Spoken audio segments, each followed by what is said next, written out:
안녕하세요. 올해 32살의 여자입니다. 제 나이가 세상만사 모든 걸 통달할 나이도 아니고 아직 한참 배울 게 많은 나이긴 하지만 이건 도무지 제가 여지껏 배워온 것들은 물론이고 상식적으로 생각해도 이해가 안 되는 경우라 이렇게 다른 분들 의견 한번 들어보려 사연을 보내게 되었습니다. 저보다 3살 많은 남편과 6년이라는 긴긴 연애 끝에 작년 여름에 결혼을 했어요. 아직 결혼한 지 1년밖에 안 된 따끈따끈한 신혼부부죠. 아이도 아직 없다 보니 정말 신혼이라는 표현 말고는 다른 말이 떠오르지 않네요. 저희는 맞벌이 부부입니다. 벌이는 각자 비슷하고 둘이 버는 거 합쳐서 연 8천만 원 조금 넘네요. 월급만 따지면 제가 조금 더 벌지만 상여금 나오는 거 생각하면 거의 비슷하기 때문에 누가 더 잘 벌고 못 벌고 그런 건 따지지 않을게요. 아무튼 둘이 벌어서 달에 700 정도 버는 상황이다 보니 제 나름대로 조금 여유가 있다고 생각하는 편이에요. 연애 기간이 길었던 만큼 처음 만났을 때는 저희가 이렇게 결혼을 해서 한 이불 덮고 같이 살게 될 것이라고는 생각도 못했어요. 다투기도 엄청 다투고 서로 볼 꼴 못 볼 꼴 다 봤다고 해도 무방하죠. 그렇게 오랜 기간 만난 게 익숙해져서 그랬나 제 나이가 30이 넘어서부터 자연스럽게 두 사람 사이에 결혼 이야기가 오가기 시작했습니다. 말씀드렸다시피 둘이 조건이 워낙에 비슷했다 보니 누가 더 잘났고 못났고 이런 걸 따질 것도 없었죠. 6년을 만난 만큼 서로에 대해 속속들이 알고 있었다 보니 이것 따지고 저것 따지는 거 없이 순탄하게 결혼 준비를 시작할 수 있었습니다. 돈을 서로 어느 정도 모아놓았는지는 대충 알고 있었는데 그래도 결혼 이야기 나온 만큼 좀 더 정확하게 얼마씩 있는지 파악이 되었으면 싶었어요. 그도 그럴 것이 얼마 정도 모아놓았느냐는 제 질문에 남편은 항상 얼마 정도는 될걸? 하는 식으로 뭉뚱그려서 대답을 했었거든요. 자기가 모아놓은 액수를 정확하게 알려주기 싫은 건가 싶어서 저도 더 정확하게 말해달라고 물어보지는 않았었는데 이제는 결혼 준비를 시작하게 된 만큼 정확한 액수를 알고 있는 게 앞으로의 계획을 세우는데도 유리할 거라 생각이 들었죠. 또 물어봐봐야 대충 이 정도는 될 거다 하고 대답할 확률이 컸다 보니 작전을 바꿔서 아예 남편한테 은행 통합 관리하는 앱을 켜서 보여줬어요. 그거 보면 통장별로 얼마씩 있고 주식 같은 것까지 다 포함돼서 나오잖아요. 제 모든 계좌에 있는 총액을 전부 다 보여줬으니 남편한테도 얼마 있는지 대충 말하지 말고 앱을 켜서 보여달라고 했죠. 그때 남편이 뭐 은행 앱까지 켜서 보여줘야 하냐고 나 못 믿냐며 수상쩍게 행동을 하더라고요. 그래서 더더욱 그냥 넘어가면 안 되겠다 싶어서 남편을 닥달해서 결국 은행 앱을 켜게 만들어줬죠. 그런데 통장 모든 걸 합쳐서 600만 원 조금 넘게 가지고 있는 게 전부더라고요. 제 눈을 믿을 수가 없었죠. 그나마도 600만 원 들어있는 통장이 주택 청약 통장이었고 그 외에 통장 한 개에 푼돈 찌끄러기 하나 있는 게 전부였어요. 남편이 그제서야 설명해 주길 시어머니가 자기 월급 관리를 대신 해주고 있다는 사실을 말해주더군요. 자기는 평소에 한도 50만 원짜리 신용카드 2개로 살고 있다고요. 말인즉슨 한 달 용돈 100만 원으로 살다는 거죠. 카드가 2개인 이유는 하나는 한도까지 다 써도 되는 진짜 용돈 카드고 나머지 하나는 아낄 수 있으면 최대한 아껴서 쓰는 비상금 카드라더군요. 청약통장 제외하고 통장에 10몇만 원 찌끄러기 남아있는 건 통장에서 이거 나가고 저거 나가고 남는 잔돈들이 자연스럽게 모인 거래요. 그건 약간 보너스 느낌으로 어느 정도 모일 때까지는 절대 안 건드리는 그런 돈이랍니다. 나름 합리적으로 돈 관리를 하고 있는 것 같긴 했지만 솔직히 그 대답을 처음 들었을 때는 정말 뭐라 표현할 말이 따로 없을 만큼 처참한 기분이었습니다. 35살 먹은 남자가 아직도 용돈을 타서 쓴다는 건 제 상식선에서는 정말 이해할 수가 없었거든요. 그리고 6년이라는 긴 시간을 만났는데 어떻게 그런 걸 하나도 몰랐나 싶기도 했죠.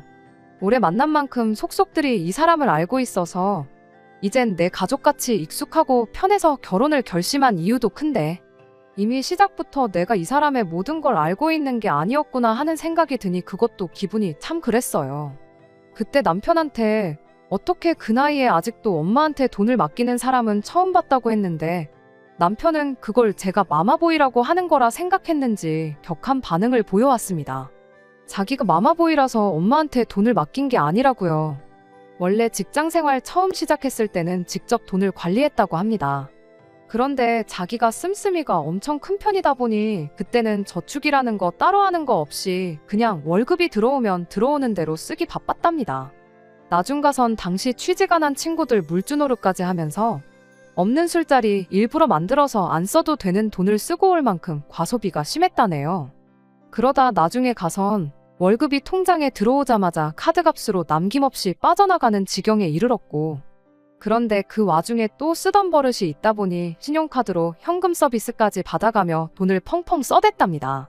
그러다 그 사실을 알게 된 시어머니가 연체된 카드값 300만 원을 한 번에 갚아주시고 그 뒤로 남편 월급 관리를 대신 해주게 되었던 거라네요. 그 뒤로 남편은 용돈을 탔으면서 절제된 삶을 살 수 있게 된 거랍니다. 쓸 돈이 없게 되니 매일같이 술 먹자고 연락하던 가짜 친구들도 떨어져 나갔대요. 어머니 덕분에 또 인생에 하등 도움이 안 되는 거머리 같은 친구들을 정리할 수 있었다고 하는 소리였죠. 어머니가 시키는 대로만 했는데 인생이 바뀌었다며 옛말에 어른들 말 들어서 안 좋을 게 없다는 말도 못 들어봤냐고. 평생을 아버지가 벌어오는 돈 관리해서 그 돈으로 집도 사시고 그 후로 이사도 2번이나 하면서 재산도 불려나가신 분이시라고. 인생의 경험치가 우리보다 몇 배는 쌓여 있을 텐데 자기가 관리하는 것보다 어머니가 관리하는 게 훨씬 더 잘하면 잘하셨을 거라고요. 모르긴 몰라도 그때 어머니한테 돈 관리 안 맡기고 그냥 자기가 돈 관리를 했다면 자기 통장에 돈은커녕 지금 당장도 빚더미에 허덕이면서 살고 있을 거라는 소리를 하는 겁니다. 그 모습에 아찔하긴 했지만 그래도 결혼하고 나면 어머니한테 돈 관리 맡길 생각은 없다고 경제권은 다시 가져올 거랍니다. 그리고 자기가 지금 어머니 덕분에 절제된 삶을 살고 있기는 하지만 그 씀씀이가 어디 갔겠냐고. 결혼하면 돈 관리는 저한테 전부 맡기겠다며 자기는 지금 하는 대로 50만 원 한도 신용카드 2개면 충분하다고 말을 해주더라고요. 그 말에 그래도 어느 정도 안심이 되었죠. 시어머니가 남편 돈 관리를 하고 있었다고 해서 모아놓은 돈이 얼마나 되는지는 못 물어볼 것도 없겠다 싶어서 그 길로 남편이 시어머니한테 전화를 걸었습니다.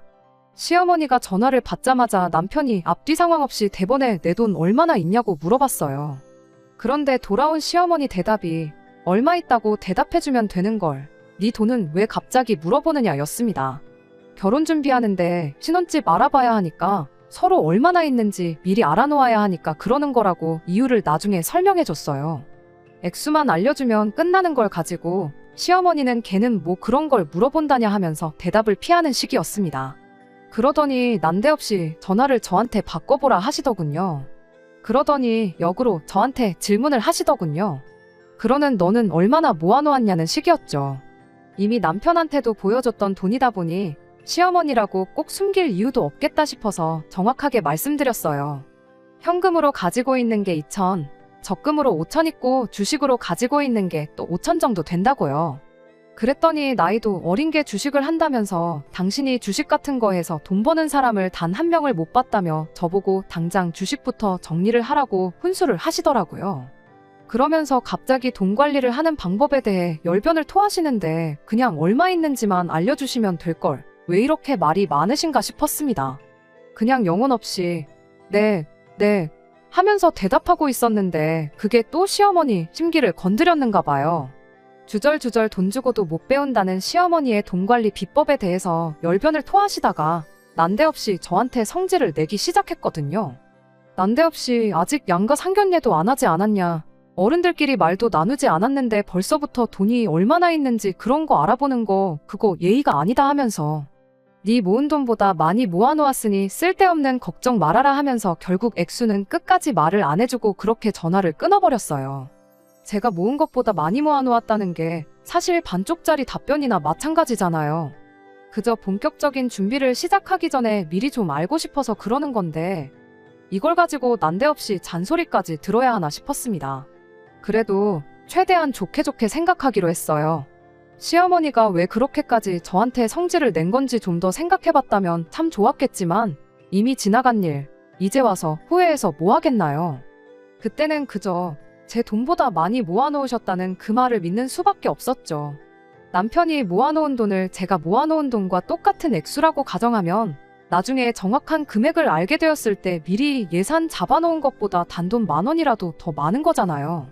타이트하게 예산 잡아놓았다가 여윳돈이 생기면 오히려 우리한테 더 좋은 거 아니겠냐 그렇게 생각하기로 하고 말았죠. 암만 저보다 더 모았다고 해봐야 둘이 벌이가 비슷한데 어머님이 암만 아끼고 잘 모았다고 해봐야 그렇게 큰 차이는 없겠구나 싶었거든요. 게다가 남편이 용돈으로 매달 100만 원 정도 가져가는 것도 알고 있었고 그 외에 보험이라든지 포뇨금이라든지 그런 것도 따로 남편 월급에서 나가고 있는 것도 알게 되었으니 대충 계산해보면 정말 저랑 모아놓은 돈이 큰 차이가 없겠구나 그런 생각이었어요. 더 모아놓았다고 한들 그게 뭐 10억, 20억 더 모아놓은 것도 아닐 텐데 액수가 정확히 얼마인지 집착할 필요는 없겠다는 생각이었습니다. 가장 중요한 건 무엇보다도 남편이 결혼하면 더 이상 시어머니한테 경제권을 맡기는 게 아니라 저한테 맡기겠다는 사실 하나뿐이었죠. 그렇게 남편과 본격적인 결혼 준비를 시작하게 되었습니다. 어차피 신혼집 구하는 건 맨 나중에 문제였다 보니 차근차근 하나씩 알아보기 시작했지요. 일단 양가에 먼저 결혼 허락을 받으러 다녀왔어요. 남편을 먼저 저희 집에 인사시켰고 다음에 제가 시댁에 인사를 드리러 다녀왔지요. 제가 시댁에 갔던 날 시어머니는 굳이 대신 관리해주고 있던 남편 돈에 대해서 언급을 하지 않았습니다. 진짜로 양가 상견례가 있는 날까지 안 알려주시려는 건가 그렇게 생각하고 말았죠. 굳이 거기서 돈 이야기 꺼냈다가 또 한바탕 하는 것보다 직접 말해줄 때까지 기다리는 게 맞다고 생각했어요. 어차피 남편이 모아놓은 돈이나 내 돈이나 똑같은 액수라고 생각하기로 했다 보니 저도 더 이상 궁금해하지 않기로 생각을 했거든요. 그런데 정작 상견례 날에도 예단이니 예물이니 그런 이야기만 주고받을 뿐 남편의 돈에 대해서 따로 말을 해주지 않았습니다. 그때쯤 되니 안 알려주는데 다른 이유가 있는 게 아닐까 하는 생각이 들기 시작했고 그 생각은 걱정거리로 바뀌어 조바심까지 나기 시작했어요. 한편으로는 설마 자식 돈인데 그 돈으로 뭘 했겠어 싶었지만 굳이 끝에서 끝까지 안 알려주는 이유가 무언가 싶었어요. 남편이 모아놓은 돈이 얼마나 되는지 알게 된 건 결혼 준비가 어느 정도 막바지에 이르렀을 무렵이었어요. 처음 돈 이야기가 나오고 나서 딱 5개월이 지난 시점이었죠. 시어머니가 모아놓은 남편 돈은 대략 1억 4천만 원이었어요. 그때서야 왜 시어머니가 여지껏 시간만 질질 끌면서 끝까지 얼마나 모아놓았는지 안 알려준 이유가 뭔지 딱 알게 되었습니다. 액수를 듣자마자 처음 시어머니가 저한테 너는 얼마나 모아놓았길래 그러냐고 물어본 게 딱 생각나더라고요. 사실 모아놓은 돈이 저랑 별반 차이가 없었던 게 그동안 남편 돈을 숨긴 이유구나 싶은 생각이 들었어요. 그때 제가 모아놓은 돈이 이래서 얼마, 저래서 얼마 하고 다 말씀드렸다고 했잖아요. 그 돈이 다 합치면 1억 2천 정도 되었습니다. 시어머니 딴에는 무언가 남자가 여자랑 비슷하게 해온다는 느낌이 들어서 그게 싫어서 숨겼던 게 아닐까 싶었어요. 보아하니 시간 끌면서 남편 월급 고스란히 모아서 그 돈까지 합칠 생각이었나 본데 저 또한 지난 5개월 동안 월급 받았다고 돈을 펑펑 쓰고 그랬던 게 아니었거든요. 결혼을 앞두고 있던 시점이었다 보니 오히려 저도 나름대로 절약을 하고 있던 상황이었어요. 5달치 월급을 엎어서 주면 확실히 저보다 2천은 더 해가는 그림을 만들 수 있을 거라 생각하셨던 건가 본데 저도 월급 받는 직장인이고 시간 지나면 돈이 더 모인다는 것까지는 상정을 못했구나 싶었습니다. 어차피 비슷하게 모아놓았을 거라는 생각이었다 보니 오히려 그 돈이 실제로 있다는 사실만으로도 안도할 수 있었어요. 지난 몇 달 동안 혹시 그 돈이 없는 건 아닌가 엄청 걱정을 했었거든요. 그리고 비슷하게 반반 결혼하는 편이 제 입장에서는 훨씬 나은 상황이기도 했으니까요. 고작 1,000만 원, 2천만 원 차이로 우리 집이 더 해왔네 하면서 시댁에 끌려다니는 것보다야 둘이 반반 결혼하는 그림이 저한테는 더할 나위 없이 좋은 그림이었습니다. 그 와중에도 시어머니는 온갖 생색을 내기 시작했어요. 저한테 고마운 줄 알라며 당신이 아들 돈 관리해준 덕분에 이만큼 가지고 올 수 있었던 거라면서요. 참 하고 싶은 말이 많았습니다. 아들 돈 모아준 게 아들한테 좋은 거지 사실 저한테 좋을 건 하나도 없는 거나 마찬가지잖아요. 그런데 마치 말하는 게 힘들게 돈 모아서 남 좋은 일 시킨다는 식으로 생색을 내고 계시니 솔직히 그때는 기분이 썩 좋지는 않았어요. 아무튼 결혼 준비도 애초에 남편 돈이 저랑 차이가 없을 거라 상정하고 준비를 했다 보니 그 이후로 남은 모든 것들은 아무 문제 없이 순탄하게 준비할 수 있었고 그렇게 남편과 저는 작년 여름에 식을 올리고 그렇게 결혼 생활을 시작하게 되었습니다. 그때까지는 몰랐죠. 이제 시어머니와 대립할 건덕지도 없어졌고 그냥 행복하게 결혼 생활하면 되겠구나 싶었는데 대신 관리해준 그 잘난 아들 월급 때문에 시어머니가 온갖 생색을 내면서 스트레스를 주기 시작했어요. 처음 결혼하고 나서는 별다른 문제가 없었습니다. 발단은 결혼하고 맞는 첫 명절인 추석을 보내면서였어요. 명절이다 보니 양가에 100만 원 봉투 하나씩 만들어서 두둑하게 준비를 했는데 시어머니 반응이 내가 니들한테 해준 돈이 얼만데 용돈이라고 고작 이것밖에 안 주냐며 짜증을 내기 시작했습니다. 솔직히 어머님 아버님한테 100만 원씩 200을 드렸는데 그 정도면 결코 적게 했다고 보지 않거든요. 첫 명절이니만큼 남들이 평균적으로 한다는 것보다 훨씬 많이 준비한 건데 꼭 고맙다는 말을 듣고 싶었던 건 아니지만 이것밖에 안 주냐고 한 소리 들을 줄은 정말 생각도 못했습니다.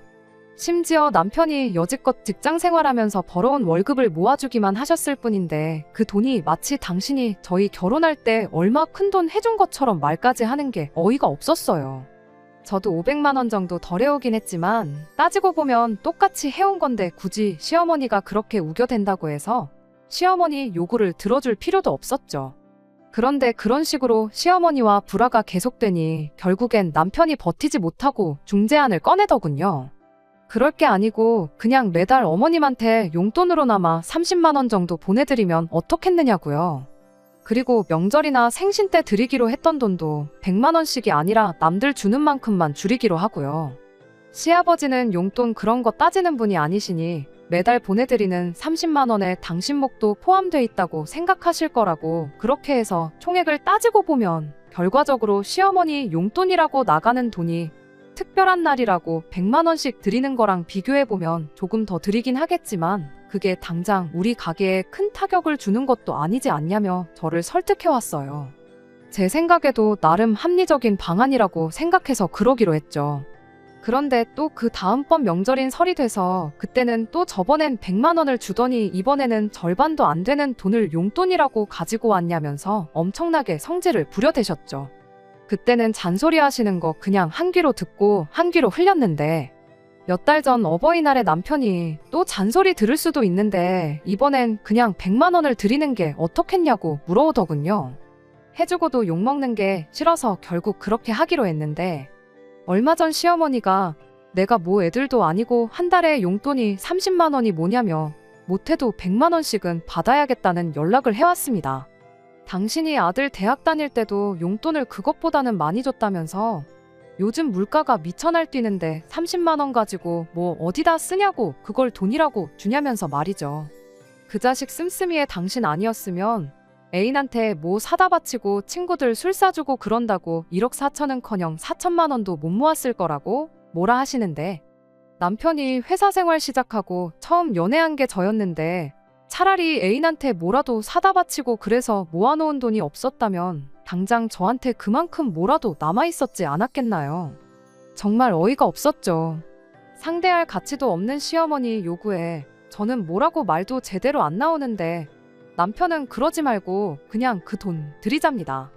맞벌이 하는 만큼 벌이도 늘어났는데 못 드릴 게 뭐가 있냐고 그 정도 드려도 우리 사는데 아무 지장 없지 않냐는 거예요. 어이가 없어서 맞벌이 한다고 벌이가 늘어난 건 또 어느 나라 계산 방법이냐고 남편한테 따져 물었죠. 둘이 버는 걸 합친 거지. 월급이 오른 것도 아닌데 말도 안 되는 헛소리 좀 하지 말라고. 1년에 시어머니한테만 1,000만 원을 넘게 갖다 바치게 생겼는데 오히려 벌이가 줄어드는 거 아니냐고 한마디 따졌죠. 그랬더니 남편이 결국엔 시어머니랑 똑같은 말을 하는 겁니다. 그래도 어머니 덕분에 자기가 돈을 그만큼 모은 거 아니겠냐고요. 어머니 아니었으면 당장 우리가 이렇게 누리고 살 수나 있었겠냐고 한마디 하는 겁니다. 그래서 시어머니한테 하려다 말았던 말을 남편한테 했어요. 어머님 말 맞다나 당신이 직접 돈 관리를 했어서 애인한테 뭐라도 사다 바쳤다면 당장 내 손에 뭐라도 남아있지 않았겠냐고. 차라리 그게 훨씬 나았겠다고요. 그 돈이 당신 좋으라고 모아준 돈이지 당신도 그렇고 어머님도 그렇고 왜 자꾸 그걸 날 위해서 모아준 것처럼 말하는 거냐고 따졌더니 남편이 끝까지 그래도 그 돈이 있었으니까 결혼이나마 할 수 있었던 거 아니겠냐고 그러는 겁니다. 지금 우리가 행복하게 살 수 있는 건 전부 시어머니 공이 크다고 기어이 어머니 요구대로 달 100만 원을 드리겠다고 고집 부리는데 결국 그것 때문에 대판 싸우고 현재는 서로 말 한마디 주고받지 않는 냉전 상태예요. 차라리 그 돈이 없었다면 사람 됨됨이라도 더 자세하게 봤을 것 같아요. 6년 만나면서 모아놓은 돈 한 푼도 없었을지라도 인생에 좋은 동반자가 될 수 있는지 아닌지 그런 부분을 말이죠. 그런데 이제 보니 사람 됨됨이가 아주 꽝이니 그게 문제였죠. 이런 사람인 줄 알았다면 모아놓은 돈이 그만큼이 아니라 그거의 2배, 3배가 있었어도 결혼을 다시 생각해봤을 텐데 싶어요. 남편은 끝까지 자기가 돈이 없었다면 이 결혼도 없었을 거고 꼭 시어머니가 돈을 대신 관리해준 게 아니라 자식 된 도리로 그 정도 드리는 건 아무 문제가 없다고 우겨대는데, 아무리 몇 번을 다시 생각해도 결혼 전에 자기 결혼 자금 모으는 게 자기를 위해서 모으는 돈이지 배우자를 위해서 모으는 돈은 아니라는 게 제 생각이거든요. 그런데 귀에 딱지가 않게 같은 소리를 들어서 그런가 어쨌든 결혼해서 그 덕을 보고 있으니 그게 저를 위한 돈인가 싶기도 해요. 도무지 의견이 좁혀지지가 않아서 다른 분들 의견은 어떤지 한번 물어보고 싶어 이렇게 사연을 보내게 되었습니다. 그냥 효도하는 셈 치고 그 돈을 보내드리는 게 맞는 건가요? 안녕하세요. 지난 여름쯤에 시어머니 용돈 문제로 사연을 보냈던 쓰니입니다. 결국 남편과 이혼하게 되었는데 그 이야기를 하려고 이렇게 다시 사연을 보내게 되었습니다. 그날 이후로 결국 남편과는 의견을 좁히지 못했습니다. 다만 제 고집에 용돈을 30만 원 드리는 걸 유지하는 쪽으로 최종 합의가 되긴 했어요. 남편은 끝까지 못마땅해 했지만 경제권을 저한테 넘기기로 했는데 남편 입장에서는 그만큼이라도 보내드리는 게 맞겠다 싶었는지 결국 제 의견을 따라주더군요. 그런데 문제는 시어머니가 돈 얼마 모아주고 그런 게 중요한 게 아니었어요. 용돈 문제만 해결되면 남편과 아무런 문제도 없겠다 생각했는데 어마어마한 게 저를 기다리고 있었습니다. 시어머니가 콕 집어서 100만 원을 요구한 데에는 다 이유가 있었던 거죠. 애초에 시어머니가 모아놓은 그 1억 4천이 남편 돈이 아니었던 게 문제였어요. 그 부분은 남편도 모르고 있었습니다. 용돈을 30만 원만 드리기로 하고 나서 시어머니가 더 이상은 이렇게 못 살겠다며 저희 집에 짐 싸들고 찾아왔어요. 용돈이랑 시어머니가 짐까지 싸들고 찾아와 합가를 하겠다는 게 무슨 상관인가 싶었는데, 알고 보니 시어머니가 남편 돈을 해준다고 시댁을 담보로 대출을 받았다는 걸 알게 되었습니다. 말인즉슨 모아놓았다던 남편 돈은 사실 애초에 한 푼도 없었던 거나 마찬가지였던 거죠. 5개월 동안 돈 이야기 안 꺼낸 게 몇 달치 월급이나마 포함해서 모아놓은 돈 액수를 올리려고 시간을 끌었던 게 아니라 그 시간 동안 돈 빌리러 다녔다는 거예요. 당장 아버님이 일하고 있어 이자를 어찌어찌 낼 수는 있었지만 이자가 나가는 만큼 생활비가 줄어드니 버틸 재간이 없었던 거죠. 그리고 모르긴 몰라도 그동안 남편 월급 관리해준다는 명목하에 그 돈을 쓰고 싶은 데다가 펑펑 쓰셨던 것 같은데, 그렇게 쓰다가 막상 아들 장가 보내고 이자 때문에 생활비까지 줄어드니 견딜 재간이 없었던 거죠. 그나마 어떻게든 저희한테 용돈이랍시고 100만 원씩 뜯어내 그걸로 이자 부담 줄이고 살아보시려고 했던 건데, 제가 끝까지 용돈 30만 원 이상은 못 드린다는 입장을 고수하고 있으니 이젠 더는 이렇게는 못 살겠다 싶어서 짐 싸들고 저희 집에 찾아온 겁니다. 살고 있는 집을 아예 정리해서 그 빚을 갚아버리겠다는 소리였죠. 그리고 그렇게 되면 당장 살 곳이 없어지는 거니 저희 집에 들어와서 살겠다는 거예요. 일부러 겨울 되자마자 찾아오신 거 보면 이제 날 추워지는데 설마 자기들을 내쫓겠어 하는 생각으로 오신 게 아닐까 싶어요. 그렇게 쳐들어와서 오늘부터 나를 모셔라 하는 시어머니와 죽어도 그렇게는 못하겠다는 제가 대판 싸웠죠.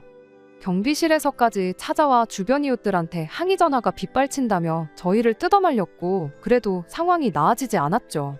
결국 나중에 경찰분들까지 오셔서 그제서야 상황이 일단락되었습니다.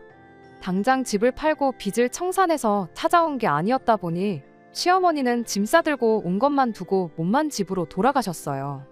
그것만 봐도 합가할 때까지 계속 찾아오겠다는 시어머니의 강한 의지가 다 느껴졌습니다. 그래서 남편하고 한참 동안 이야기했어요. 나는 이렇게 살 생각 없다고 말이죠. 하지만 그래도 부모인데 자식 입장에서 그런 어머니를 어떻게 두고 볼 수 있었겠나요? 남편은 끝까지 그래도 어떻게 이 상황에 모르는 척을 할 수 있겠냐며 저보고 어떻게 좀 안 되겠냐는 식으로 합가를 강요하더군요. 이러나 저러나 자기가 1억 4천 해온 사실은 변함이 없지 않냐는 겁니다. 사람이 어떻게 이렇게 뻔뻔할 수가 있나 싶었지요. 제가 맨몸으로 결혼해서 남편 등골 빨아먹으면서 살고 있던 것도 아니었잖아요. 거의 똑같은 돈 들고 와서 결혼했는데 결혼 전부터 거짓투성이었던 시어머니를 모시고 살라는 건 말도 안 되는 소리였습니다. 그래서 남편한테 한마디 해줬어요. 세상이 뒤집어져도 시어머니 모시고 살 생각은 눈꼽만치도 없으니 꿈깨라고요. 100번 양보해서 시어머니가 당신 돈을 나를 위해 모아줬다는 식으로 생색 한 번 안 내고 우리 결혼하고 나서도 돈 때문에 스트레스 한 번 안 주고 나랑 좋은 관계를 유지하셨었더라면 나한테 거짓말 하나 한 적 없고 차라리 사기를 당해서 집까지 날려먹게 된 상황이었다면 아마 모시고 사는 거 생각해봤을 거라고요. 그런데 그런 것도 아닌데 내가 무슨 이유로 시어머니를 모셔야 하는지 설명 좀 해보라고 했죠. 남편은 한참을 생각하더니 그래도 이미 결혼했는데 이제 와서 어떻게 할 거냐는 식으로 대답을 하더라고요. 그래서 제가 먼저 남편한테 이혼 이야기 꺼냈습니다. 그냥 무작정 이혼하자고 한 건 아니에요. 저는 남편에게 기회를 줬습니다. 아버님이 돈을 안 벌어오시는 것도 아니고 솔직히 1억 4천이면 아버님 벌이에 못 갚을 돈은 아니지 않나라는 생각이었거든요. 그냥 시어머니가 저러는 게 이자가 나가는 만큼 생활비 줄어든 마당에 그동안 어머님 돈처럼 쓰던 당신 돈까지 없어진 게 싫어서 저러시는 거 아니겠냐고요. 그러니 어머님이 또 집에 찾아오시거든 같이 살 생각 없다고 단호하게 딱 잘라 한마디만 하라고 했어요. 그럼 그동안 어머님이 나를 속였던 거 그냥 당신 돈 빌려간 거 집 담보 잡고 대출받아서 갚은 거라고 생각하고 그냥 오늘 있었던 일은 가슴속에 묻어두고 아무 일도 없었던 것처럼 살겠다고요. 하지만 남편은 그런 저희 제안에도 어머님을 택하더군요. 합가는 못한다고 이야기하겠다고 대답은 했지만 그럼 대출금이라도 우리가 갚아드리면 어떻겠냐고. 어차피 매달 용돈 100만 원씩 드리는 쪽으로 이야기하지 않았냐고. 용돈 드린다고 생각하면 되는 거 아니겠냐며 끝까지 저로 하여금 시어머니한테 돈을 퍼주는 쪽으로 이야기를 꺼내는 겁니다. 자기 딴에는 시어머니와 합가를 막으면서 동시에 어머니 빚도 갚아줄 수 있는 나름의 중간 역할을 했다고 생각하는 것 같은데 그건 지 혼자만의 생각이었지. 저한테는 그냥 이혼하자는 소리로밖에 안 들렸어요. 그래서 그냥 알겠다고 한마디 대답해주고 그날부로 당장 이혼 서류부터 준비했죠. 남편이 이혼 안 해준다고 하면 소송까지 불사할 생각이었어요. 자기도 자기 나름대로 소송까지 가면 100% 질 거다는 식의 말을 주워듣고 온 건지 나중에 가선 순순히 합의 이혼을 하는 쪽으로 나오대요. 덕분에 이혼하는데 큰 문제는 없었습니다. 반반 맞춰서 가져왔다 보니 갈 때도 똑같이 반반 나눠서 이혼했고요. 지지난주에 숙려기간 끝나서 모든 게 깔끔하게 정리돼서 이렇게 후기를 적어 보냅니다. 애초에 시어머니가 남편 돈 대신 관리해준 걸 두고 저를 위해 모아줬다고 생색내고 제 상식으로는 이해가 안 되는 요구를 해올 때 그때부터 알아봤어야 했는데 결혼이 저랑 남편 둘만 하는 게 아니라 집안과 집안끼리도 하나가 되는 건데 왜 그때는 그걸 생각 못하고 남편 돈만 제대로 있으면 됐지 하고 쉽게 넘겼나 싶네요. 안녕하세요. 얼마 전 이혼한 남편 소식 듣고 이렇게 마지막 후기를 또 남기게 되었습니다. 정확히는 남편 소식이 아니라 시어머니 소식이라고 해야 하나요? 남편이 저희 집까지 찾아오고 아주 난리도 아니었어요. 저희 부모님이 남편한테 여기가 어디라고 오느냐며 현관문 앞에서 거의 몽둥이 찜질을 할 뻔하셨는데 집까지 찾아온 게 무슨 일인가 궁금해서 남편 만나 이야기를 나눴습니다. 남편은 저한테 다시 시작하면 안 되겠냐고 거의 빌듯이 부탁을 해왔어요. 시어머니가 시아버지랑 이혼을 했다고 하더라고요. 알고 보니 그간 남편 돈으로 두 분이 같이 호강했던 게 아니고 시어머니 혼자서 그랬던 거래요. 아버님은 그 사실을 저희가 결혼할 때 알게 되었는데 그때 시어머니가 남편 돈을 탕진했다고 말한 게 아니고 그 돈이 어디 투자하듯이 묶여있는 상태라는 식으로 말을 하셨다는 겁니다. 당장 아들 장가 보내야 하는데 돈이 없다고 그런데 그 돈을 또 중간에 뺄 수도 없는 상황이라며 집을 담보로 대출을 진행했던 거라고 해요. 아버님은 그런 사실에 대해서 전혀 모르고 있었는데 남편이 저랑 이혼하고 나서 모든 사실을 알게 되었던 거죠. 그리고 아버님이 당신 같은 사람하고는 같이 못 살겠다며 시어머니한테 이혼을 요구하셨다고 합니다. 이혼하면서 빚은 두 분이 나눠서 책임지게 되었지만 시어머니는 아버님한테 위자료까지 지급해야 하는 상황이 되었고요. 아버님이야 곧 은퇴하실 나이긴 하지만 그래도 직장도 있고 당장 먹고 사는데 지장이 없으니 상관이 없는데 시어머니의 경우에는 이야기가 달랐죠. 결국 남편하고 같이 지내게 되었는데 당장 남편 월급이 있다고 해도 두 사람 수중에 땡전 한 푼 있는 게 아니다 보니 지금 둘이서 단칸방 지내서 같이 살고 있는가 봐요. 그런데 그 와중에 시어머니는 늘어난 당신 씀씀이 때문에 정신 못 차리고 남편 월급 들어오는 족족이 쓸데없이 날려먹는 돈이 절반 이상이랍니다. 남편도 참다 또 참다가 이젠 더는 안 되겠어서 시어머니랑 같이 못 지내겠다고, 아니 안 지내겠다고 저를 찾아온 거예요. 그래서 마지막으로 남편한테 한마디 해줬어요. 이제 와서 어머님 안 계신다고 내가 당신하고 다시 살아줄 줄 알았냐고요. 너가 나랑 이혼까지 불사해가며 택한 어머니지 않냐고. 그런 사람이 왜 이제 와서 말을 바꾸냐고. 평생 어머니 돈줄 노릇 하면서 그렇게 살라 말하고. 오늘은 이렇게 이야기 들어주긴 했지만 다음번에 또 우리 집 찾아오면 안 그래도 우리 아버지가 벼르고 있던데 오늘처럼 아버지를 말리는 일은 없을 거다 한마디 경고해주고 집으로 돌아왔습니다. 1년 반 만에 이혼했다는 오명을 달고 살게 되었지만 이혼녀 딱지 달고 사는 편이 저런 시어머니 모시고 평생을 맘고생하면서 사는 것보다 100번 낫네요. 다른 건 모르겠고 남편 인생이 저렇게 꼬여버린 걸로 위안 삼으려고요. 끝까지 들어주셔서 감사합니다. 오늘의 사연은 여기까지입니다. 구독과 좋아요, 알람 설정 부탁드리고 더 좋은 사연으로 다시 찾아뵙겠습니다. 감사합니다.